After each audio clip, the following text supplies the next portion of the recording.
Albania u popularizua nga Ana Komnena, bia e perandorit bizantin Aleksi I parë, e cila shkroi në historinë e saj të famshme Alekseida, se njerëzit që banonin në zonën përtej Durrësit e quonin veten Arbenez. Më 23 korrik të 1990-s, në Aleksandri, provincë romake, Egjipti, lindi Klaus Ptolemy, astrolog, muzilog, matematicien, shkrimtar dhe gjeograf.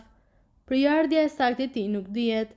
Disa thonë se ishte romak, të tjerë thonë helen, por nisur nga emri Ptomeleu, ai mund të ketë qenë me përjardhje nga Ptolomejt e periudhës Aleksandrit të Madh. Ptolomeu shkroi shumë libra, trakte shkencore, studime, por shqiptarët e përmendin atë kryesisht për gjeografinë e tij, ku Ptomeleu sjell për herë të parë të dokumentuar emrin Albania, me kryeqytetin Albanopolis, sa kalon Durrësin diku midis Tiranës dhe Krujës.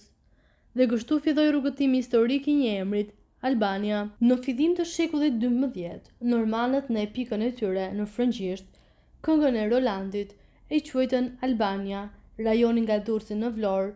Në shekullin e XIV, ata që ikën në Greqi, nga këto troje e quajtën veten në dialektin gjuhësor arbanitët, arvanitët, kurse në shekullin e XV, ata që ikën në Italinë jugore e quajtën atë dheun e tyre Arbana dhe veten Arbëresh.